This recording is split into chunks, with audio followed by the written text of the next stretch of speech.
tardes. Vamos a comenzar este tiempo de estudio de la palabra del Señor y de oración.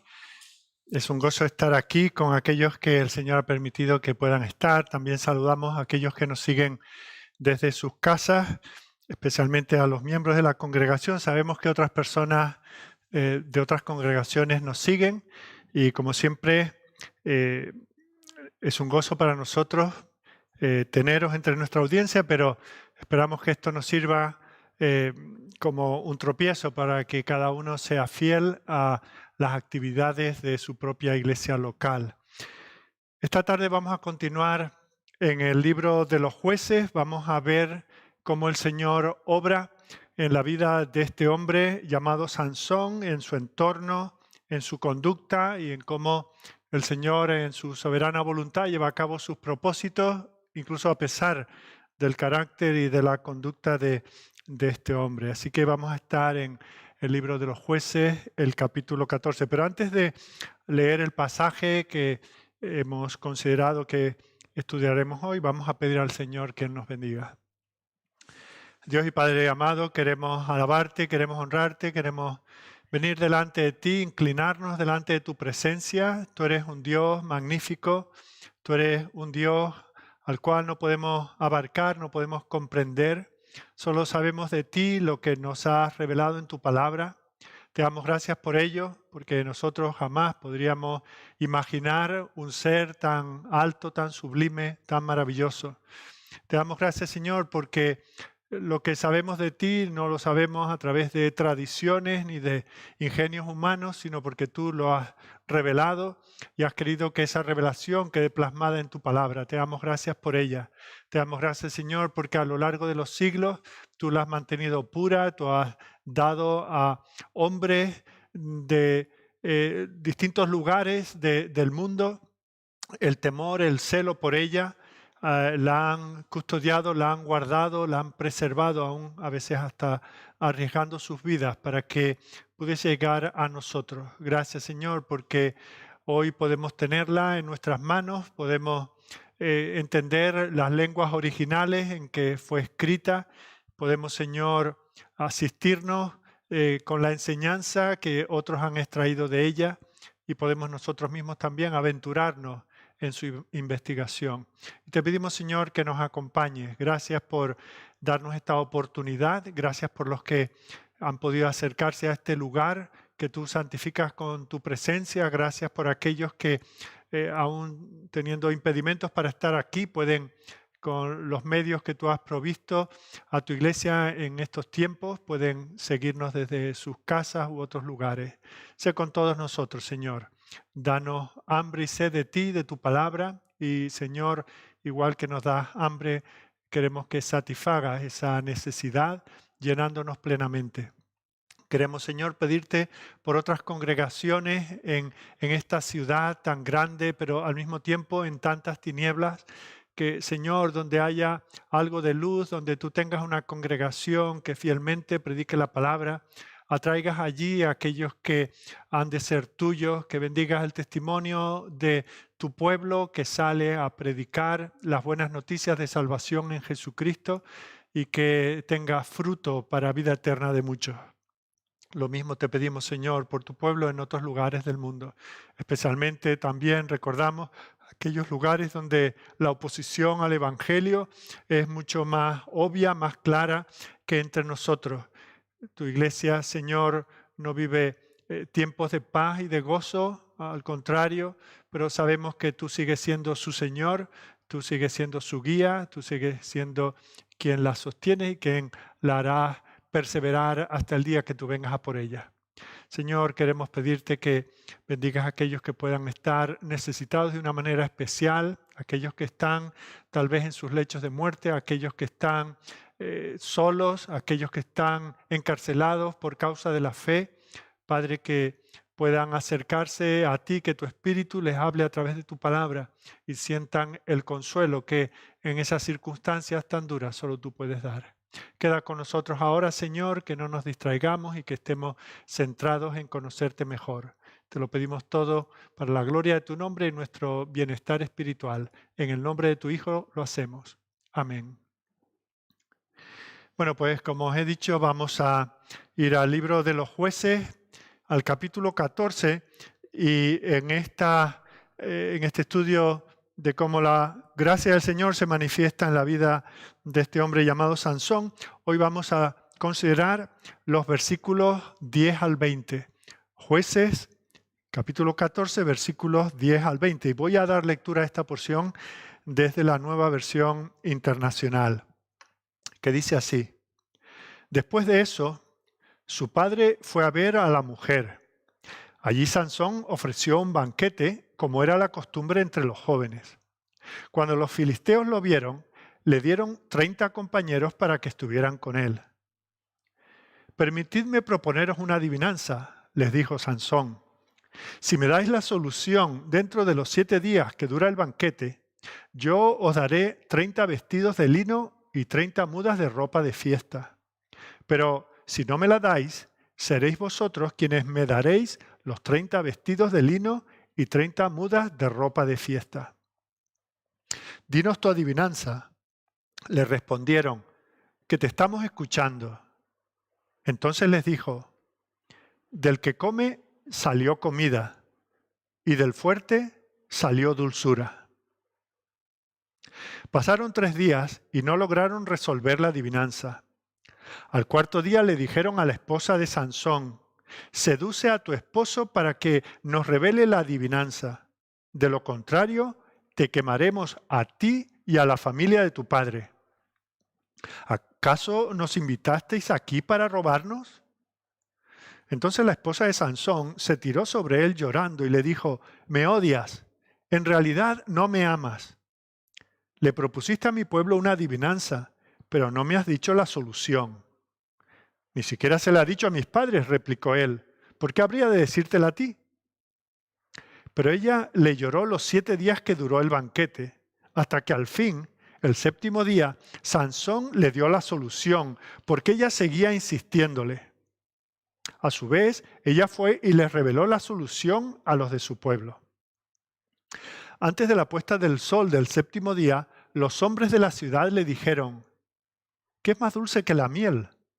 ¿Qué es más fuerte que un león? Sansón les respondió, si no hubierais arado con mi novilla, no habríais resuelto mi adivinanza. Entonces el Espíritu del Señor vino sobre Sansón con poder, y éste descendió a Ascalón y derrotó a 30 de sus hombres. Les quitó sus pertenencias y les dio sus ropas a los que habían resuelto la adivinanza. Luego, enfurecido, regresó a la casa de su padre. Entonces la esposa de Sansón fue entregada a uno de los que lo habían acompañado en su boda. Hasta aquí la lectura de la palabra del Señor. La semana pasada, en nuestra última mirada, nuestro último estudio de la vida de Sansón, vimos que se había mostrado como un hombre con muy poco respeto por la voluntad de Dios para su vida. La voluntad de Dios que en este caso estaba claramente dirigida a él. No era simplemente lo que Dios le dice a la humanidad o a su pueblo, sino lo que tenía específicamente para él. Y vimos cómo desoyendo la palabra de Dios fue a Timnat, que era un territorio que estaba invadido en aquel momento por los filisteos, y halló allí a una mujer con la cual quiere casarse. Esa mujer era filistea. Exige a sus padres que se la traigan y ellos hacen todo lo que pueden, hacen varios intentos por disuadir a Sansón de casarse con ella. Era una gentil, era de un pueblo maldito por el Señor, y vemos cómo ellos intentan, dice, pero si habrá muchachas en Israel, ¿por qué tienes que poner tus ojos en ella? Pero él no se conforma con nada que le digan. Él tiene hecha su voluntad y de hecho usa esa expresión. A mí me parece bien. Lo que diga Dios no me preocupa, lo que digáis vosotros, se ve que tampoco a mí este asunto me parece bien. Así que vemos cómo sus padres se rinden, ceden a las demandas de Sansón y hacen los arreglos para llegar al matrimonio. Vemos como en un primer viaje que hace a Timnat con sus padres, se encuentra con un león en un viñedo. lo cual es importante considerar no solo el encuentro con el león, sino dónde sucede. Vemos como él, que desoía la palabra de Dios, está en un lugar que para él tendría que haber estado vedado. Él tenía prohibido tomar el fruto de la vid, ya sean uvas, pasas, ya sea vino, zumo de uva, etc. Todo eso para él estaba prohibido. Y él, desafiando el decreto del Señor para él, vemos cómo se encuentra allí. Posteriormente, vuelve a pasar por aquel viñedo y se encuentra con el cadáver del león que él había matado, y se encuentra que en su carcasa, en su cuerpo, hay una colmena. Las abejas han tenido tiempo de formar una colmena y producir miel, y él coge un poco, lo come y da a sus padres, de un lugar mortecino. Otra cosa que él tenía prohibido, relacionarse ni siquiera con parientes cercanos que pudiesen fallecer.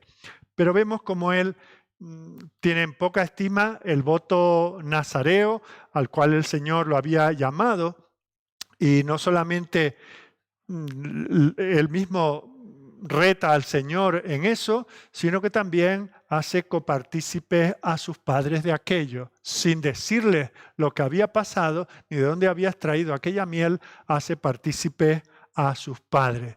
Y vemos como en todo esto encontramos aquí a una de estas personas que parece que siempre se salen con la suya, que no hay límite, no tiene el límite de su conciencia, no tiene el límite de la autoridad de sus padres, tampoco considera el límite del Señor. Y nosotros tenemos que recordar en este repaso que nuestros votos al Señor son sagrados, que el Señor ya nos advierte que no hagamos votos a la ligera, que cuando tenemos un compromiso con el Señor tenemos que cumplirlo. Y tenemos que recordar también lo que nos dice el Señor: sed santos, porque yo soy santo. Nuestra relación con el Señor, aunque no tuviésemos mandatos específicos relacionados con nosotros, y la Biblia no ponga mi nombre antes de cada mandamiento, sí me dice la Escritura que Dios es santo, y ese Dios no solamente es mi creador, sino es mi redentor, es mi salvador, es mi Padre, y por lo tanto yo debo ser santo como Él es santo. Pero lo que sucede es que comenzamos a coquetear con el mal, parece que en principio no pasa nada, vamos perdiendo el temor a Dios, el temor al pecado, y vemos cómo eso nos lleva en una espiral descendente. El Señor nos llama una y otra vez. Por ejemplo, leemos en 2 Corintios 6:17, salid de en medio de ellos y apartaos, dice el Señor, y no toquéis lo inmundo, y yo os recibiré. Y encontramos como el Señor nos invita una y otra vez a vivir vidas que asemejen a nuestro hermano mayor, al Señor Jesucristo. De hecho, leemos en Romanos capítulo 8 que el Señor nos ha escogido para que lleguemos a ser conformes a la imagen de su Hijo. Ese es el propósito. Nosotros muchas veces pensamos en nuestra salvación en términos de que nosotros mismos seamos librados del infierno y disfrutemos las glorias del cielo. Bueno, esos son dos realidades, pero el propósito principal del Señor al rescatarnos del pecado es que seamos conformes a la imagen de su Hijo. Ese es el mandato del Señor, el que nos llama a vivir en santidad. Pero vemos cómo, lamentablemente, a veces nos asemejamos a este hombre.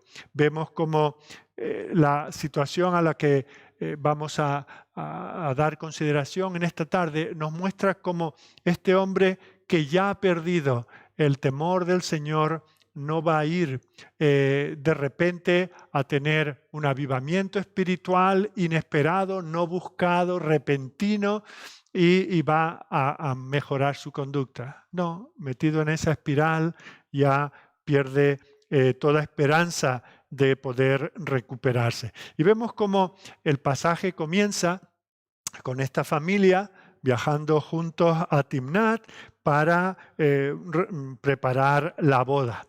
Ahora, las bodas suelen ser, por lo menos se planean, con la idea de que sea algo extraordinario, algo que debería ser irrepetible en la vida de una persona. Un momento alegre en aquel tiempo, una semana mínimo de alegría y de gozo, pero vemos como esta es esa boda donde solo hay discusiones, donde hay malas caras, donde hay más lágrimas que alegría, donde hay amenazas, donde hay asesinatos, donde hay todo lo peor que podemos encontrar. Y quisiera que consideremos hoy este pasaje viendo la historia de este apostador, de este jugador, porque en el fondo esta es una de las cosas que se va a evidenciar aquí en la vida de Sansón. Así que vayamos a aquel lugar y empecemos viendo la boda de Sansón. El versículo 10 comienza hablándonos de la tradición que estaba implícita, que nosotros tenemos las bodas más o menos, aunque hoy en día en cada boda que vas hay alguna sorpresa, cada una tiene algo diferente, cada uno quiere tener el vídeo con la cosa más extraordinaria, pero bueno, entonces eran más tradicionales y eran más predecibles lo que se esperaba que ocurriera.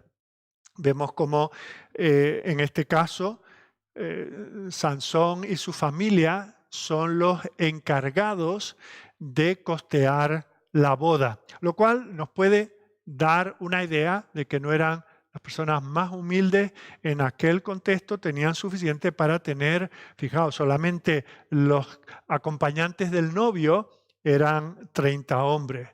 30 hombres, otras tantas muchachas, los parientes de aquí y allá, amigos, vecinos, compromisos, el jefe del padre, todo este tipo de cosas. Y eso durante una semana, con lo cual vemos cómo tenían que tener algunos medios. Dice el texto que así solían hacer los jóvenes. Estos acontecimientos que rodean la boda no fueron de origen, en cuanto a la planificación, no fueron extraordinarios.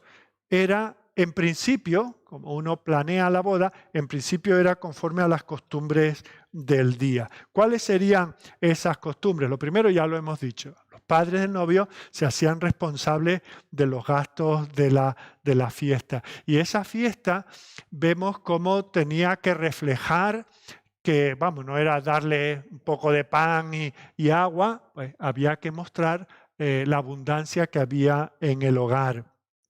Normalmente la organizaba la familia del novio, pero claro, estos se han desplazado a una aldea que no es la suya de origen.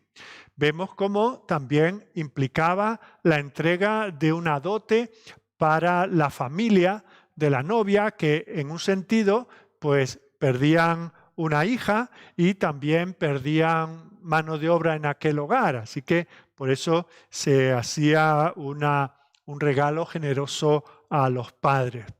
Luego comenzaba un tiempo que se conocía como los esponsales, que a veces duraba en torno a un año, de tal manera que primero venían los padres, concertaban los padres del novio, concertaban la boda con los padres de la novia y entonces había un tiempo para preparar, esperar la época del año en que hubiese buen tiempo, en que fuese adecuado, etc.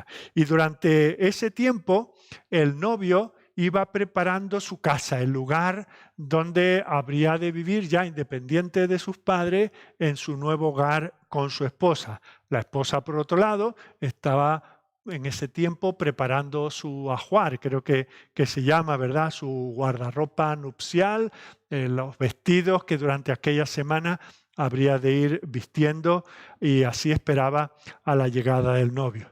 Cuando ya se acercaba la fecha, entonces habitualmente, incluso de eso encontramos información en el Nuevo Testamento, a una hora no anunciada, llegaba el novio, generalmente por la noche, y venía a buscar a la novia. Se organizaba un banquete para el cual tenía que estar todo listo y se hacía acompañar de sus amigos, por así decir, sus amigos de toda la vida. Y de esa manera iban juntos en esa especie de procesión, en ese desfile, hasta llegar al lugar donde se casaba. Bueno, pues así es como solían hacerse las cosas. En el caso de Sansón, dentro de esa tradición hubo unos detalles diferentes. En primer lugar, encontramos aquí una boda de un judío con una gentil, cosa que no estaba aprobado por el Señor. Estas bodas que hoy llamamos mixtas, en yugo desigual. ¿Y qué sucede? Que los amigos del novio no acompañaban a su amigo a un acto que sabían que desagradaba al Señor. Por lo tanto, aquí está el padrino, la madrina, o sea, el padre, la madre y aquel joven. Por lo tanto, vemos cómo se le proveen a estos 30 compañeros que están acompañando al novio. Realmente no son sus amigos, no son los chicos con los que se crió Sansón y con los que jugaba en la calle. Eran del lugar de donde estaba la novia y no eran proporcionados por el entorno familiar. Vemos cómo tampoco se cumple la costumbre de que sea en la casa de sus padres. En este caso, son los padres de la novia los que tienen que proveer la casa. Así que ya de principio había cosas que chocaban. Por la actitud, por el empecinamiento de este hombre de unirse con una mujer que desagradaba al Señor, vemos como ya hay algo que está fuera de todo encaje. Nosotros sabemos que en un sentido, Sansón es un tipo de Cristo. Todos aquellos que fueron liberadores, caudillos del pueblo del Señor, de alguna manera están representando, están tipificando a nuestro Señor Jesucristo, que se presenta en las Escrituras como el esposo de la iglesia que está preparando lugar para nosotros para venir un día y tener ese banquete nupcial con su pueblo. Y aunque, claro, todos estos paralelismos, todos estos tipos, vemos cómo cojean de una u otra manera. Aún un hombre como David, que también era un tipo de Cristo, bueno, en muchos sentidos lo representaba en cuanto a la institución monárquica, etcétera, pero bueno, en cuanto a su persona, vemos que es un hombre con pies de barro y que tampoco da la talla siendo un tipo del Señor. En este sentido, viendo a nuestro Señor como un tipo, como nuestro esposo, vemos como Él es el que provee, el que prepara el banquete, el que se hace cargo de las deudas de la novia, el que prepara el lugar, el que anuncia que un día vendrá y vendrá con una gran algarabía, sonido de trompeta, y para llevarnos con Él para siempre y traer el cielo a la tierra y estar en un matrimonio eterno con los suyos. Eso es lo que nos dice la palabra del Señor. Por ejemplo, en 1 Tesalonicenses 4, 16, 17, dice, porque el Señor mismo, con voz de mando, con voz de arcángel y con trompeta de Dios, descenderá del cielo y los muertos en Cristo resucitarán primero. Esa parte de la iglesia que ya habrá fallecido hasta aquel día. Luego nosotros, la parte de la iglesia que esté viva, nosotros los que vivimos, los que hayamos quedado, seremos arrebatados juntamente con ellos en la nube para recibir al Señor en el aire y así estaremos siempre con el Señor. Así que eso es lo que debería tipificar Sansón, pero vemos cómo lamentablemente la situación no es la que podíamos esperar.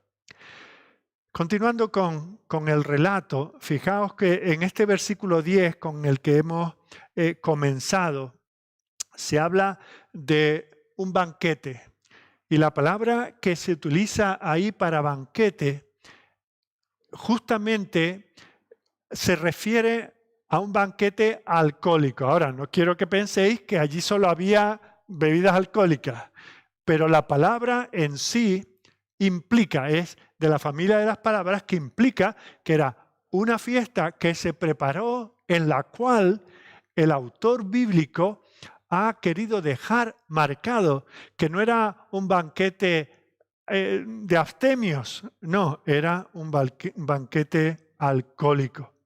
Está en un territorio enemigo en aquel momento, formaba parte del terreno, el territorio que el Señor dio a su pueblo, pero en ese momento está invadido por los filisteos, está en un entorno en que apenas él y sus padres, arrastrados por su pecado, están allí, y vemos como además se le ponen pues 30 hombres que vamos a ver son hombres tan malvados como él, ¿verdad? Que están dispuestos a matar si es necesario, no solamente a Sansón si pudieran, sino también a su novia, también a sus padres y a toda su familia.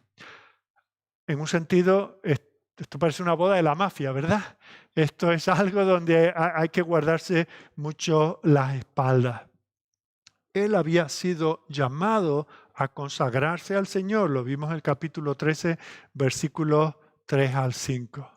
Este que era un destacado, este que era un apartado, que fue criado de una manera extraordinaria, ahora está metido de lleno en el mundo. No se distingue, no hay manera de distinguir a este que pertenece al pueblo de Dios de aquellos que pertenecen a los enemigos del Señor. Él está jugando con la gracia, él está jugando con los privilegios espirituales que el Señor le había dado. Y vemos cómo eso tiene su consecuencia. No se nos dice literalmente que él estuvo bebiendo, no se nos dice y no podemos suponer, no tenemos derecho a suponer ni nada, pero tampoco se dice lo contrario. Sí se dice que era un banquete donde había alcohol. Y si sucedió, no nos extrañaría, porque ya lo vimos anteriormente en una viña donde él no tenía nada que ganar y mucho que perder. Ya lo vimos contaminándose, comiendo cosas que para él estaban prohibidas porque estaban contaminadas, venían del cadáver de un león. No nos extrañaría nada que él estuviese bebiendo cuando se estaba casando con una mujer de un pueblo maldito por el Señor.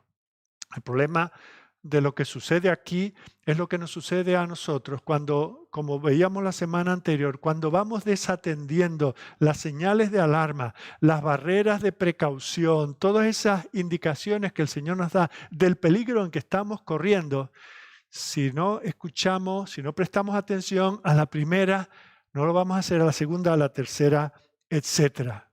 El pecado se va extendiendo en nuestra vida. La conciencia se ve insensible y sucede con nosotros como sucedía con la lepra en el Antiguo Testamento. Y por eso es que a veces cuando estamos leyendo el libro de Levítico y vemos 3 capítulos dedicados a este asunto de la lepra y son muy largos y se nos hace cansados, 3 días estamos leyendo sobre la lepra, el Señor está advirtiendo que así es el pecado que se extiende y que se extiende fácilmente y se quita con mucha dificultad.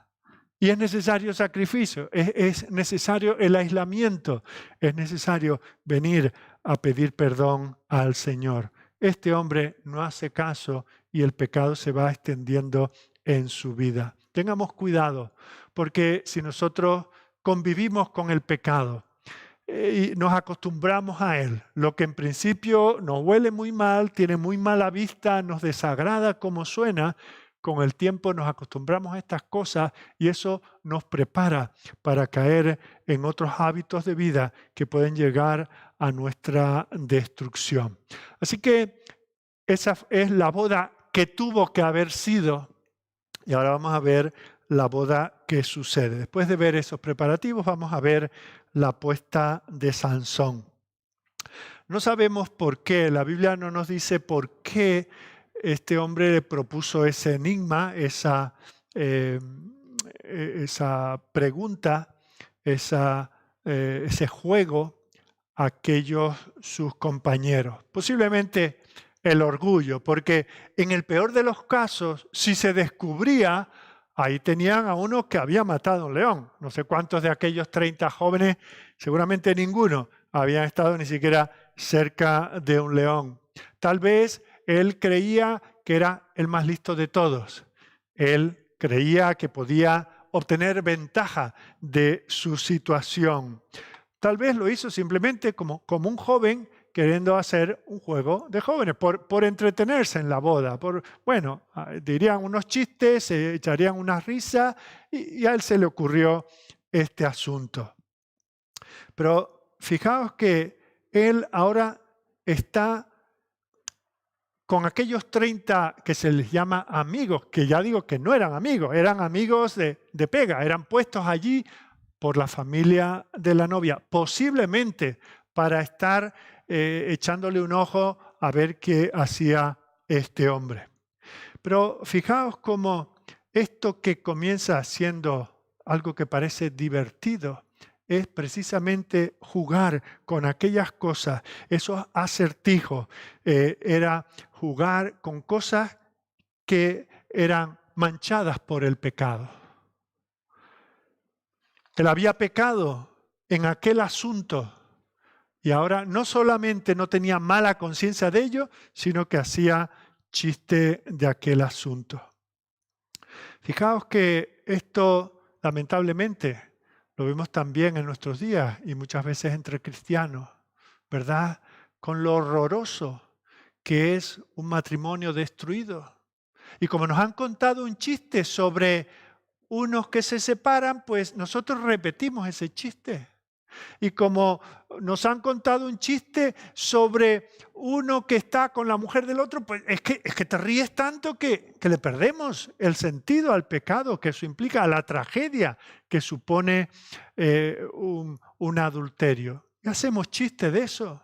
O hacemos chistes de uno que roba, hacemos el chiste del borracho, hacemos el chiste del drogadicto, ¿verdad? Esas cosas que son horrorosas.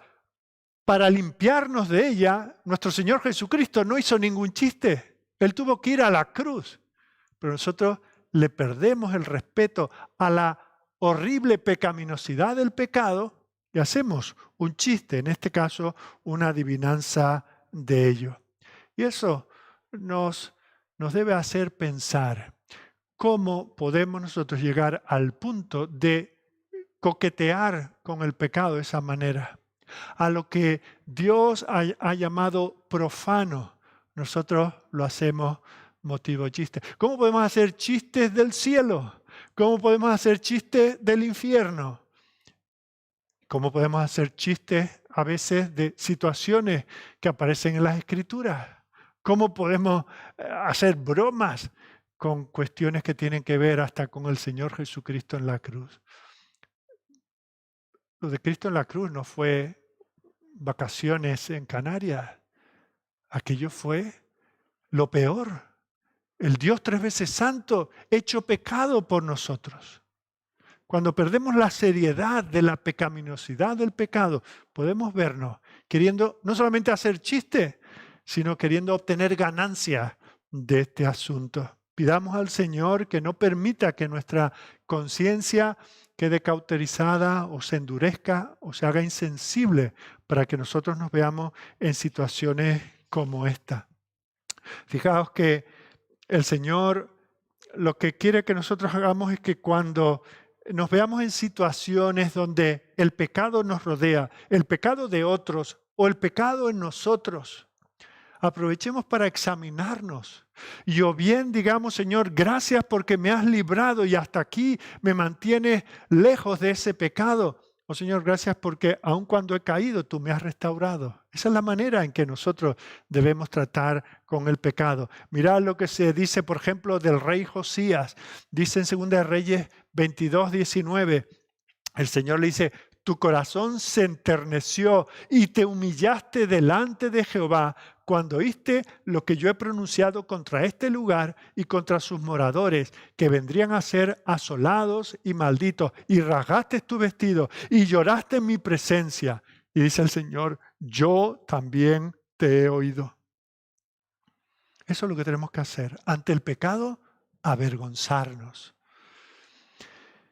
En segundo lugar, viendo este asunto de esta apuesta o de este juego, fijaos cómo aparece otro rasgo de la conducta y de lo que hay en el corazón de Salomón.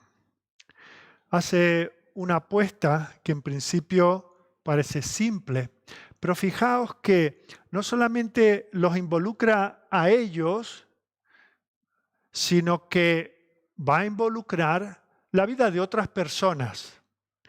Estos 30 hombres, a instancias de Sansón, se van a comprometer a buscar urgentemente algo que no tenían y se lo tenían que traer. Él se creía que estaba por encima del bien y del mal y sabía que la apuesta la tenía ganada. Así que él quiere aprovecharse, es un aprovechado de los demás. Se cree con una ventaja, tal vez en un sentido la tenía, pero se aprovecha de ello.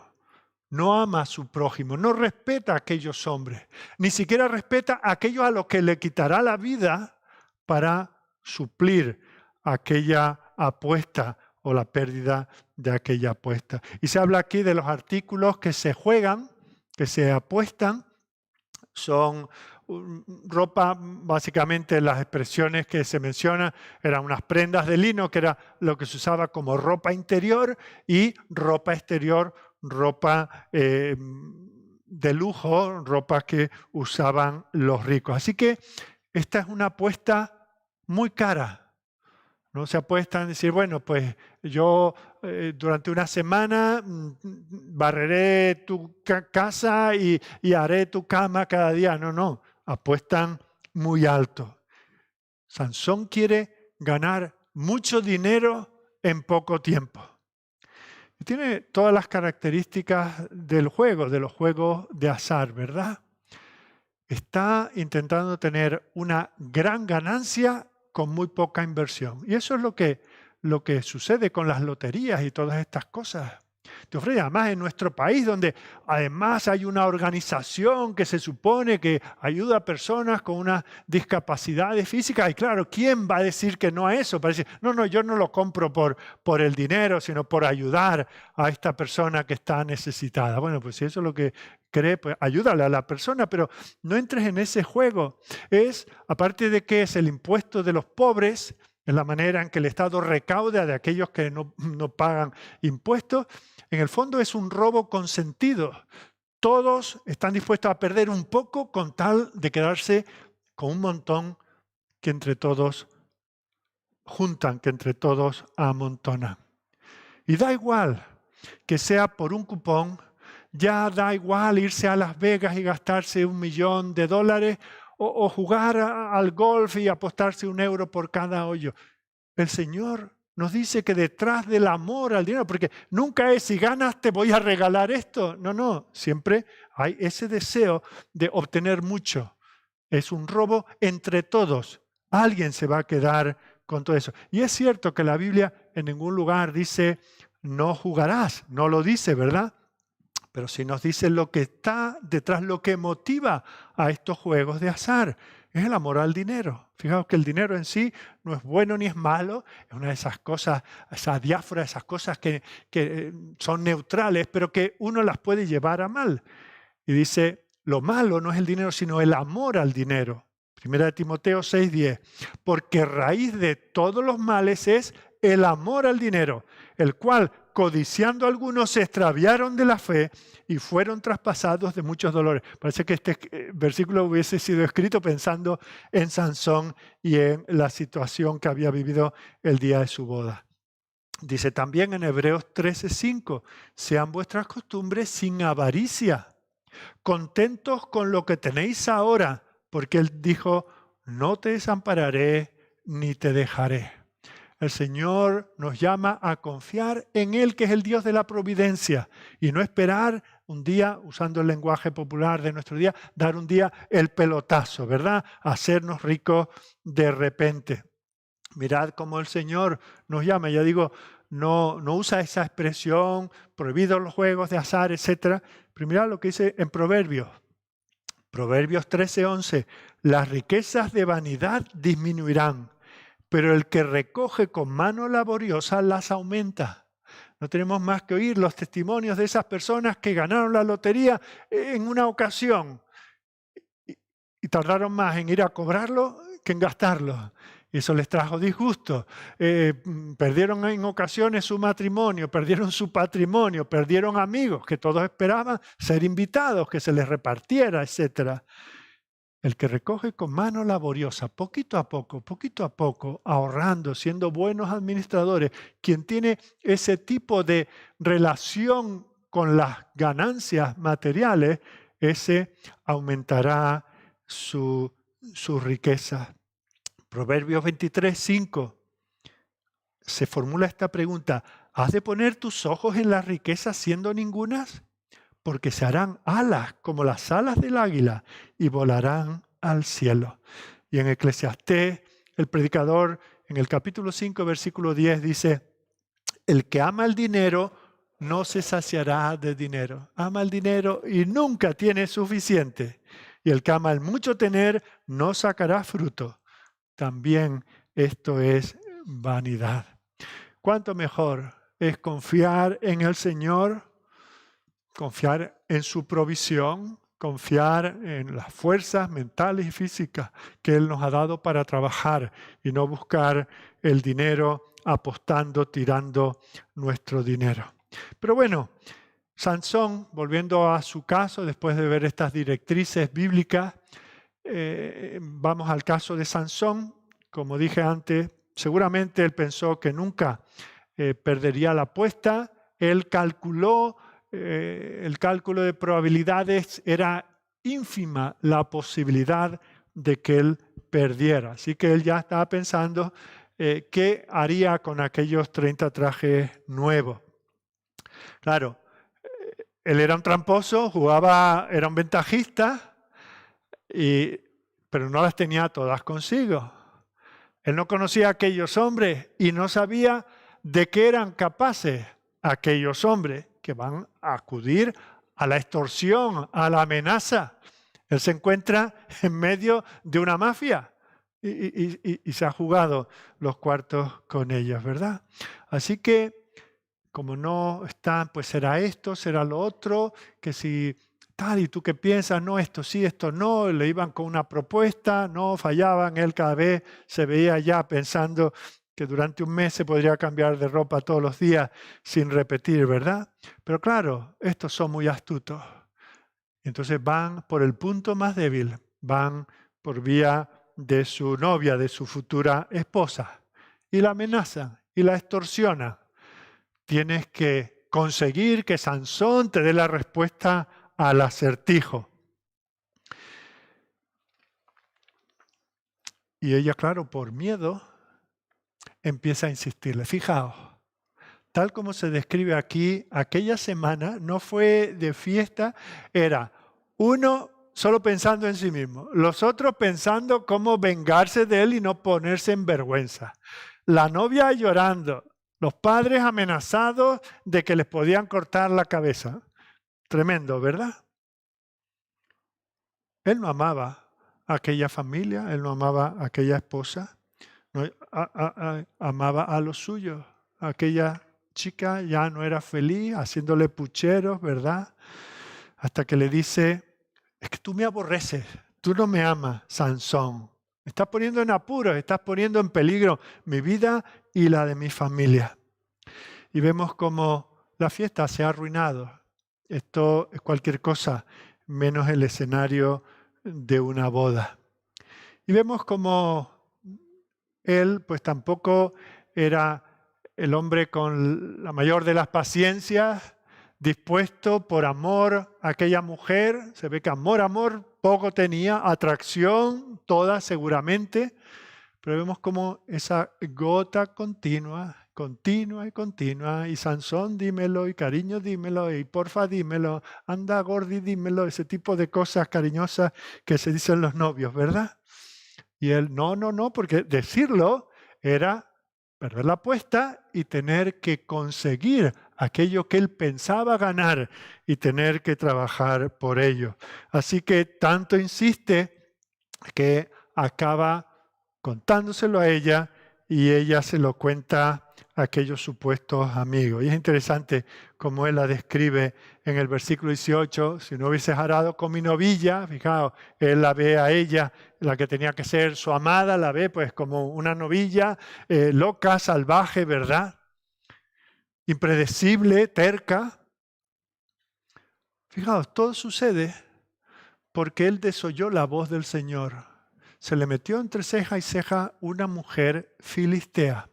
Estuvo jugando con el enemigo en el territorio enemigo. Jugó con la gracia y al final tuvo que pagar un alto precio. Sansón en esto no se diferencia de muchos en nuestros días. Son tan inteligentes, tan perspicaces, que piensan que están por encima del pecado. A los que tratamos de vivir por la gracia del Señor, vidas coherentes con nuestra profesión de fe, vidas que agraden al Señor, vidas de santidad, pues nos toman como memos, nos toman como necios. Pero ¿qué sucede? Que cuando uno tontea con el pecado, acaba sumergido en el pecado, teniendo que pagar sus consecuencias. Así que en tercer lugar hemos visto la boda, hemos visto la apuesta, y ahora vamos a ver nuevamente, se abre el corazón de Sansón y vemos de qué está hecho. Él ahora tiene una deuda grande que pagar y no va a la tienda a comprar 30 mudas de ropa. Simplemente va y mata a 30 filisteos en Ascalón. Tiene que recorrer 30 kilómetros hacia allá, matar a aquellos 30 hombres y volver de nuevo. Y fijaos, es cierto que el Señor ya cuando lo anunció que habría de nacer, ya había previsto que iba a ser un libertador justamente del enemigo que en aquel momento era principalmente el pueblo filisteo. Pero él no va allí como en una cruzada enviado por el Señor. Él va por un asunto de la carne. Él va lleno de rabia. Él va lleno de frustración. Él va lleno de odio. Y no se enfrenta a aquellos 30 hombres como a 30 soldados. No. Él va como que, si dijésemos, a atracar a los filisteos. Lo que el Señor haga con eso es otra cosa. Lo estamos viendo en el libro de Isaías. El Señor llama a Egipto, el Señor llama a Siria o llama a Babilonia para hacer la vara de corrección a su pueblo. Pero en todos los casos, ninguno de ellos fue consagrándose al Señor diciendo en tu nombre vamos a disciplinar a Israel. No, lo hacían pecando, lo hacían por ganancias personales. Y aquí tenemos a Sansón actuando exactamente de la misma manera. No va en el nombre del Señor, en el Espíritu del Señor, aunque el Espíritu del Señor estuvo sobre él, pero él va por un interés personal. Él va a expoliar, él va a robar, él va a asesinar. Lo que él hace con estos hombres, el Señor, ya digo, estaba detrás sin incitarle a pecar, sin tentarle a pecar. Al final el propósito del Señor se hace.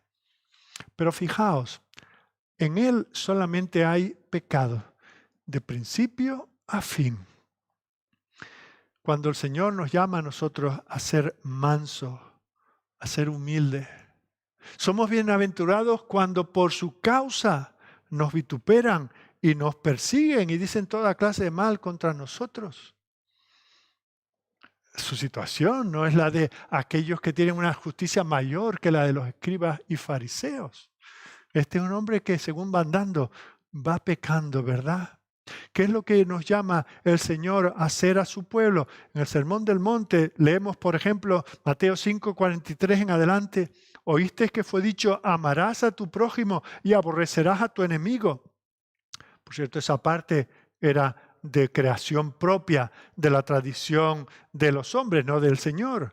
Dice, amarás a tu prójimo. Dice, pero yo os digo, amad a vuestros enemigos, bendecid a los que os maldicen, haced bien a los que os aborrecen y orad por los que os ultrajan y os persiguen, para que seáis hijos, para que mostréis ser hijos de vuestro Padre que está en los cielos, que hace salir su sol sobre malos y buenos y que hace llover sobre justos e injustos. Porque si amáis a los que os aman, ¿qué recompensa tendréis?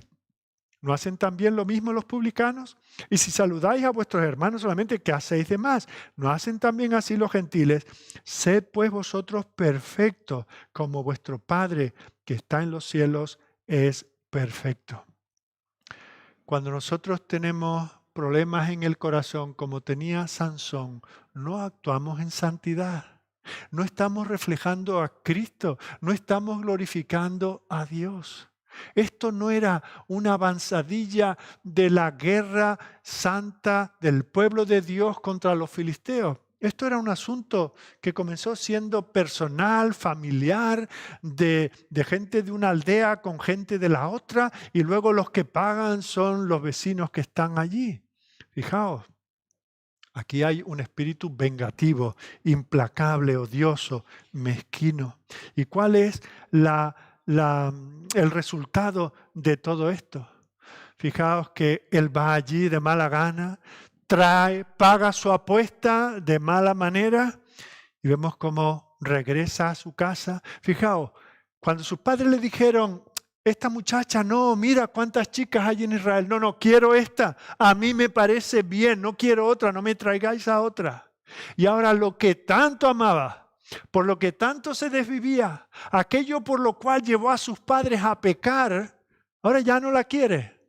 Pasó del amor, no, es que perdía el sueño por ella. Ahora la deja, ahora cancela su boda. Su entendimiento de lo sagrado del matrimonio se va a la basura. Ya le da igual todo lo que ha sucedido. Aquí tenemos el novio a la fuga, ¿verdad? Se quedan allí el banquete, que pasa esto, que lo otro, los otros probándose los vestidos y el novio y la consumación del matrimonio. Ah, no, este se ha ido. Y vemos cómo lo que hace es incluso llevar a otros a pecar. De tal manera que vemos que el padre de aquella muchacha tampoco respeta el vínculo matrimonial y se lo da al primero, a uno, seguramente a uno de aquellos 30, tal vez el que actuaba de padrino. Y él igualmente, fijaos, aquí se produce un matrimonio en una situación en la que se encuentra que no es la manera en que tendría que entrarse en un matrimonio, aún entre impíos. Fijaos. El matrimonio que ha de reflejar la relación de Cristo con la iglesia ahora es vituperado, en primer lugar, por los padres al consentir en que se celebre, por Sansón en abandonarlo, por su padre, por la gente de aquella aldea. Este era un israelita. ¿Qué podían pensar aquellos hombres del concepto del Dios de Israel respecto al matrimonio? Y a veces pensamos que nuestro pecado es solo cosa nuestra. Que cuando yo hago bullying, abuso de mi vecino y le hago ruido y le taconeo encima, esto es cosa mía. A mí me lo hace el del tercero también, ¿verdad? Y pensamos que eso queda entre nosotros. Pero fijaos, eso luego salimos y nos ven el coche con nuestro ictus, ¿verdad? Ese pescadito ahí en la parte de atrás. Y le he dado un testimonio, ¿verdad? Y ese tipo de cosas. El pecado nunca está aislado y eso es lo que sucede en este caso. Su pecado llevó a otros a pecar. La mancha esta va a ser irreparable. Y el resultado de todo esto es la ira. Y el Señor nos dice que tengamos cuidado, airaos, pero no pequéis. Este hombre peca, se llena de ira y vuelve a pecar, se llena de ira. ¿Qué hace con una especie de sándwich, verdad? Con el pecado. Este hombre que tenía que ser un libertador del pueblo de Dios, un Josué, un Moisés. Y fijaos, es corto de mecha. Enseguida se mete en cosas que no debe y cuando está metido en ellas, solo sale a las bravas.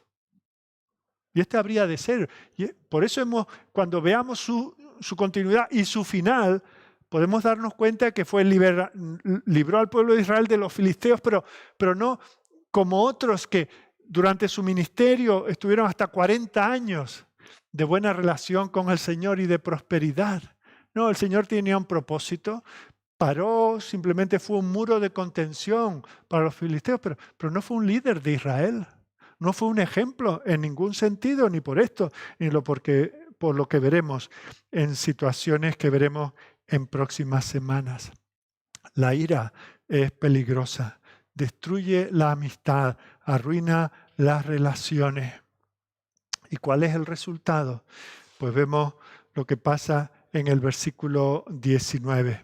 Es uno de estos versículos que nos hacen pensar, ¿verdad? Porque si el Espíritu de Jehová vino sobre él y descendió a Ascalón y mató a 30 hombres de ellos, tomando sus desposos dio las mudas de vestidos a los que habían explicado el enigma. Y encendido en enojo, se volvió a la casa de su padre. Es uno de esos pasajes que cuesta digerir, ¿verdad? Porque vemos como en la mitad segunda mitad del versículo es pecado, pecado, pecado. Pero comienza hablando de que el Espíritu de Jehová vino sobre él. Esto nos cuesta entender, pero solo nos habla de la realidad de que Dios es soberano. Dios tiene un plan. Dios tiene un propósito para cada persona, para cada uno de los que pertenecen a su pueblo. Y no hay nada que vaya a frustrar ese plan. Pero la persona puede disfrutar las bendiciones que acompañan a la obediencia o puede simplemente ser instrumento en las manos del Señor, pero perderse lo que se deriva de la buena comunión con el Señor. Ya habíamos visto en el versículo 4, como dice que el Señor buscaba ocasión contra los filisteos, ¿verdad? Ese era el propósito del Señor. Pero por otro lado está Sansón, este vaso inmundo. El Señor lo usó a pesar de sus pecados, en medio de sus pecados. Cumplió su voluntad. Pero eso no eximió a Sansón de su responsabilidad. Pensemos seriamente en situaciones como esta. El Señor tiene un propósito con nosotros, los suyos, y lo cumplirá en las personas que están a nuestro alrededor. Familia, compañeros de trabajo, amigos, vecinos, extraños con los que podemos tener un encuentro puntual, y el Señor cumplirá ese propósito. Pero ¿estaremos nosotros ajenos a las bendiciones que se derivan en el cumplimiento de ese propósito? Eso es lo que ocurrió en la vida de este hombre. ¡Qué frustración! ¡Qué recuerdo! Una boda a medio terminar, una relación rota de nuevo. Le pudo más la cabeza que el corazón. Le pudo más el deseo carnal que el Espíritu de Dios obrando en su vida. Considerémonos a nosotros. No seamos demasiado rápidos en criticar a este hombre, sabiendo que nosotros también hemos caído en muchos de los pecados que denuncia este pasaje. Y demos gracias al Señor que nuestro Salvador, nuestro Liberador, no se entretuvo en el pecado de nadie. Estuvo con pecadores sin tener comunión con ellos. Estuvo en bodas donde también había bebidas alcohólicas. Él mismo las produjo como el primer milagro, porque Él no viene a fastidiarnos la vida. Él viene a traer gozo, el gozo que representa la alegría que puede dar una copa de vino. Pero Él tenía contenido su espíritu y no se levantó en ira, aun cuando le vemos limpiando el templo en más de una ocasión. Cuando pensamos que Él usó de esa violencia, no pensemos que es como nosotros cuando perdemos los papeles. No, su ira es una ira santa. Es la ira que surge de manera santa y justa cuando se está viviendo el pecado. Y el Señor nos dice que no nos airemos de esa manera. O sea, si nosotros vemos que alguien está cometiendo un crimen contra alguien, no podemos estar indiferentes. No tiene que ver conmigo, yo no me puedo airar, yo no tengo contenciones con nadie. No, ahí es donde tenemos que ser valientes y tenemos que decir no y tenemos que interponernos y tenemos que tratar de evitar ese mal mayor, pero sin pecar en ello. Cuando disciplinamos a nuestros hijos, cuando en nuestro entorno, compañeros de trabajo que en la escala laboral están por debajo de nosotros, hay cosas que hay que corregir, porque el producto tiene que ser correcto y el cliente tiene que ser atendido y aquello se hizo mal y hay que arreglarlo para que no se repita, pero tenemos que ver cómo tratar estas cosas como el Señor las trata con nosotros, que estemos en control de lo que el Señor nos da, de nuestra autoridad, que estemos en control de nuestras finanzas, que no se nos vayan los ojos detrás del dinero, de tal manera que estemos dispuestos a hacer apuestas, a intentar aprovecharnos del otro, del desvalido, que no nos creamos superiores, sobre todo que no desoigamos la palabra del Señor y miremos a Cristo, el varón perfecto, aquel que cuando se le ofreció, tentado por Satanás, un atajo, un camino más corto para obtener un precio más grande, Él lo apartó de su presencia. no consintió, no se dejó convencer con argumentos supuestamente bíblicos, sino le dijo, apártate, como dijo cuando fue su amigo íntimo, Pedro, el que le quiso tentar y llevarle a una situación que hubiese desbaratado todo su propósito salvador. Que el Señor nos bendiga, que aprendamos de estas lecciones, que tenga Él misericordia de nosotros, para que tentados en estas cosas nos podamos asir de Cristo, en la fuerza del Espíritu Santo y en las enseñanzas de su palabra, para que no caigamos endureciendo nuestros corazones. Vamos a orar. Señor, queremos darte gracias por este pasaje de tu palabra, por las advertencias que encontramos en él.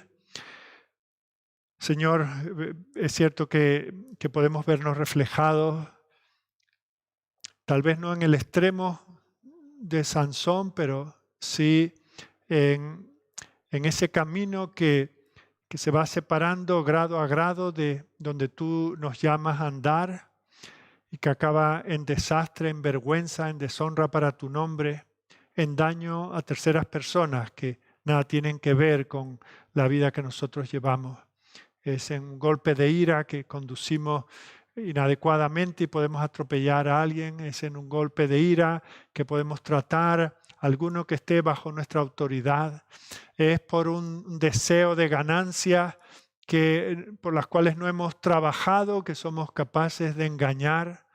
Es, Señor, por tontear con el pecado, por hacer bromas y chistes, por menospreciar aquello por lo cual Cristo tuvo que morir para deshacerlo allí en la cruz. Es por esas cosas, Señor, que el mundo nos va poseyendo, nos va insensibilizando. No queremos responsabilizar al mundo, a la carne, al pecado. Cuando pecamos lo hacemos a sabiendas y lo hacemos a conciencia. Por eso te pedimos, Señor, que trates con nosotros con paciencia, con misericordia, que nos des todo lo que se precisa para que nos mantengamos firmes, para que demos buen testimonio de la obra de gracia en nuestras vidas.